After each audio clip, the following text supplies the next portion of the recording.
পাকিস্তানের সেনানায়ক জেনারেল আসিম মুনির কিছুদিন আগেই দ্বিজাতি তত্ত্বকে সমর্থন করে লম্বা চওড়া বক্তব্য রেখেছিলেন।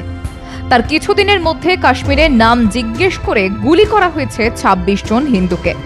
তার ঠিক কিছুদিন আগে মুর্শিদাবাদে স্রেফ হিন্দু হওয়ার অপরাধে পিতা পুত্রকে প্রাণ ত্যাগ করতে হয়েছে শুধুমাত্র হিন্দু হওয়ার অপরাধে।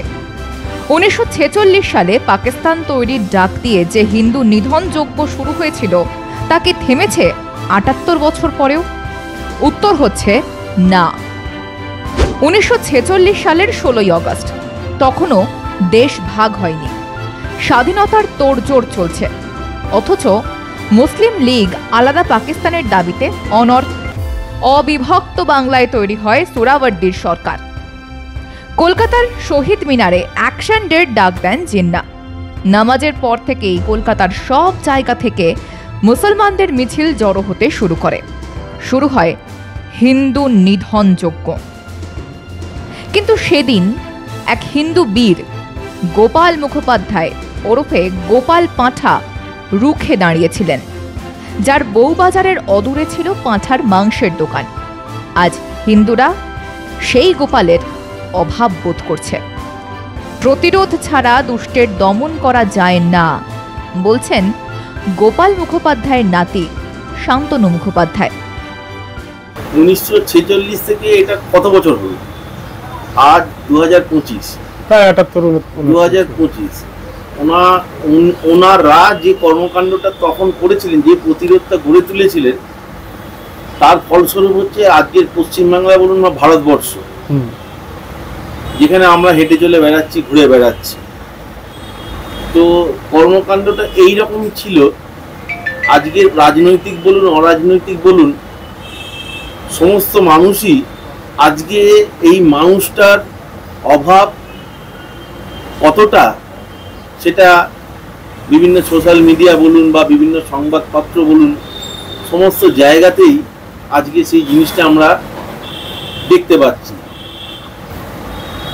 তো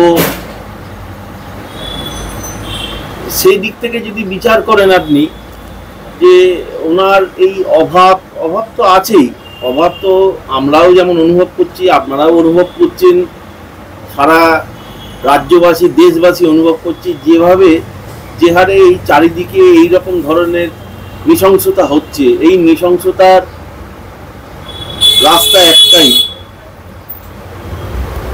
খুব ছোট কথায় বলি, খুব সহজ করে বলি, বর্বরতার দ্বারাই বর্বরতা আটকানো যায়। এখানে গান্ধীবাদী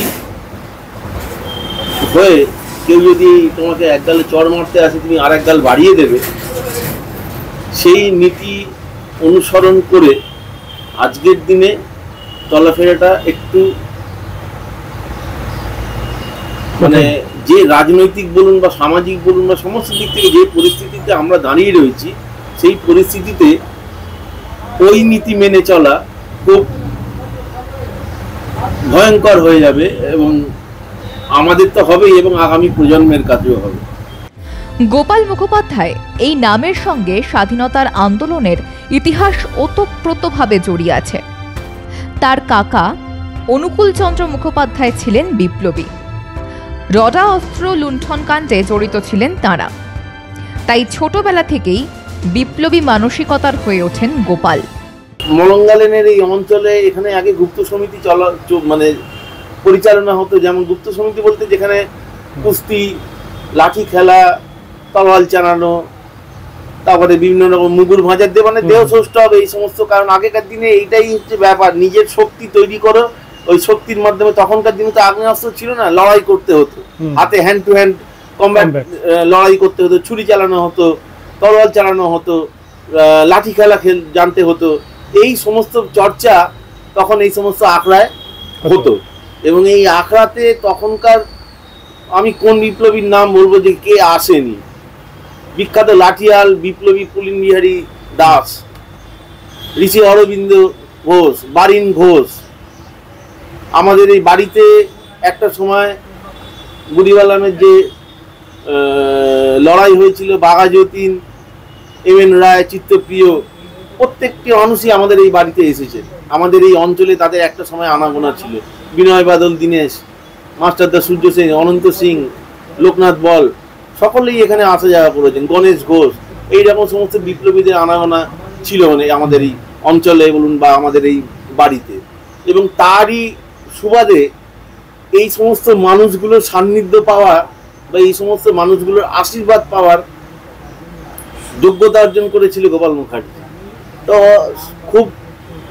এটা খুব স্বাভাবিক, যেরকম সঙ্গদোষে মানুষ যেরকম তৈরি হয় আর কি, উনি যেরকম সঙ্গ পেয়েছেন, উনি যেরকম মানুষদের সান্নিধ্য পেয়েছেন, তো ওনাকে নতুন করে শেখাতে হয়নি যে এইভাবে দেশপ্রেম করতে হবে, এই এখন প্রয়োজন, তুমি এখন দেশের জন্য অস্ত্র হাতে নাবো।